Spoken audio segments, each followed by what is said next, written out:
The other thing also, it's about how we use stories to engage. People are becoming more and more educated about storytelling. In fact, all of you very educated. There are so many other clients that we serve also, right? Then it will become a norm. People would longer start off their presentation with about us and the very boring way, definition, the dull content slides. They would know that in order to make the presentation effective, they have to use stories. Then that poses another challenge, another set of challenges for all of you. Because now you're equipped, right? All of your competitors might be stating the obvious problem. I think some of you have seen this diagram before. Many of them, yeah, very easy. What they state the obvious problem, like what exactly are you trying to help or resolve? Your competitors can be solving the same problem as you. And then they can also make it extremely personal. They can use advertisement if they have a big budget, right? Or social media to talk about stories in a very emotional, connecting way. But then what really sets a person or a company apart, it's about the differentiating factor. So this is the new definition. I believe this is the new definition of a good story. It's not so much about using stories just to connect, but to use stories to differentiate. And how do we use stories to differentiate?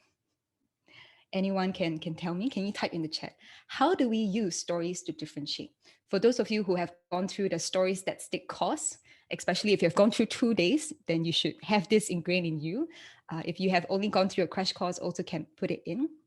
How can we package our problem such that our stories differentiate? Eunice, you're back home. Fantastic, safe and sound. Okay, you can type in the chat. If you're not so sure, never mind also, I would review. Okay, take a minute, type in the chat. How can we use stories to differentiate? Okay, Simon said to make quotes and references. But your competitors can also do the same, right? They can use quotes, they can use references.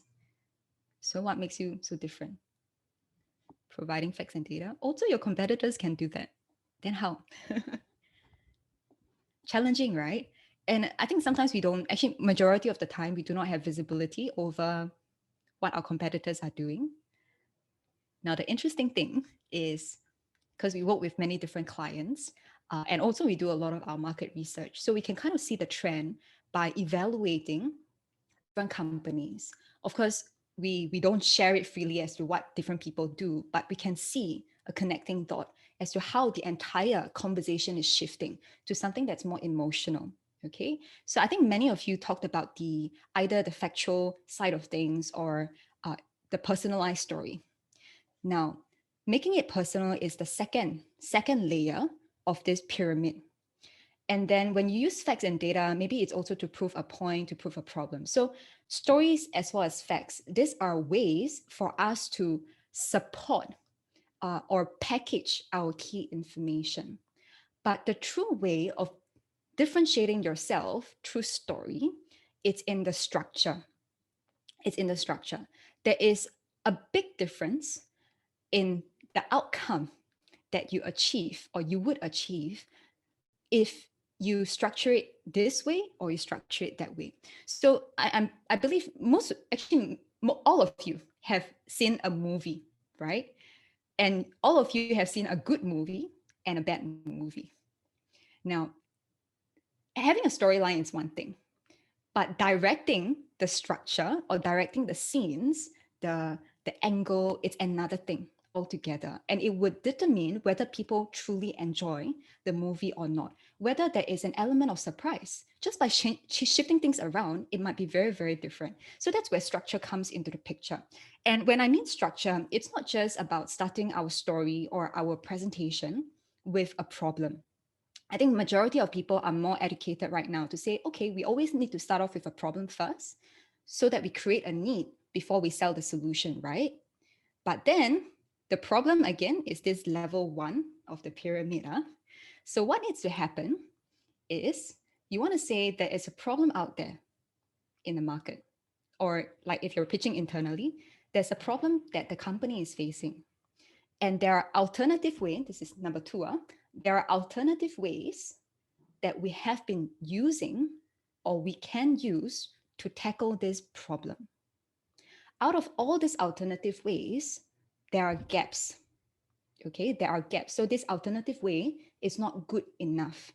Hence, the differentiating factor is your solution not just solve the generic problem here, but the problem that the alternative solutions cannot solve. Can I repeat? There's a problem, generic one. There are existing solutions out there, but then they are not good enough. Hence, whatever idea that you propose, it's meant to fill that gap. Okay, to reference your worksheet. So what happens here is that you are differentiating yourself from the existing solutions or your direct competitors or even indirect competitors. Talking about priorities, right? People say, hey, do I really need to do this now? Is this really necessary? So if you tell them that, hey, whatever priorities that you have on your current list right now, they are very important, but then you fill in the blank. What are some of the consequences or what are some of the gaps?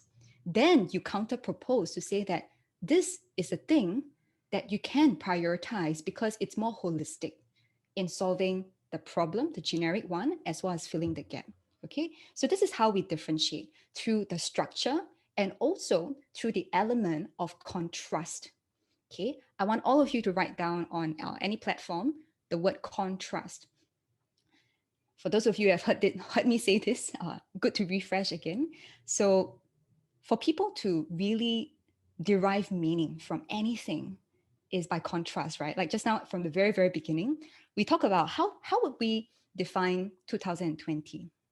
Do you realize what your brain is trying to process? First, you're trying to pick out all the highlights, right? Why are they highlights? Because they contrast with all the dull moments. People are not going to tell you, oh, I wake up at this time to brush my teeth. That was how my 2020 was like. No, they would tell you the highlights, like what is the most contrasting moment in that year. Then the second part is also your brain is trying to search for meaning by contrasting the year of 2020 with the year before and before that, right? What was so different? You realize? So when there's good, there's always bad. It comes together as a pair, like a chopstick, right? And then where it's kind of like the like grading system, right? In Singapore, we have the education system. When people get an A, somebody is going to get an F, right? The bell curve.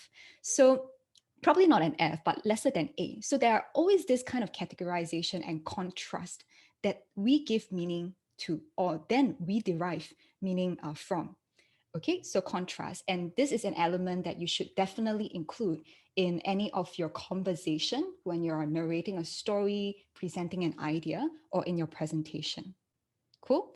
So then the next thing, this one very interesting. If you are in a position as a technical expert, if you're a technical expert, congratulations. Because if you're doing something that is very complicated, right? Like maybe you're a programmer, an analyst, or you're an engineer, you're actually specialized. You're considered a specialist as compared to generalists who are, I think, majority of people sitting on the board or just overseeing from the big picture, right? You have the depth of knowledge. And moving forward, I think many of you are already seeing this or in the position of representing your company. No longer are you at the sidelines or just sitting behind the computer or doing the project fulfillment where you don't really have to interact with the direct customer or external parties, right? Now you're in a position where you have to represent your company and you will become a very valuable asset or invaluable asset to your company because it is so difficult to translate something so complex that you do into something that is so easy to understand. So when, say, in a sales pitch, if you're presenting something to maybe a lay person, right, that also builds credibility because you are the expert rather than just somebody who is overseeing the thing with very generic knowledge. And you would be able to very quickly on your feet address any kind of issues on the ground, any technical issues. Because at the end of the day, the technical part of the business is what keeps the business running. And it's what adds value to the customer as well. So it can be internal customer or external customer. So we call this T-shaped person with depth of knowledge, as well as a breadth of all the complementing skills. And communicators, if you don't already realize, right, people who are great communicators are usually those that rise up the corporate ladder because they're so charismatic, right? But some people would argue, yeah, they talk only, but they cannot do. But now you can talk and do. Wow, even better. So I would really encourage any of you, if you're kind of like if you're not yet a specialist, you can try to, if you're not yet a specialist, you can try to think about how you can specialize in a particular area. And then use these communication skills to then kind of influence people's decision. Then if you're already a specialist, then you can use the communication tools to represent your company so that you can really stand out from your organization. All right.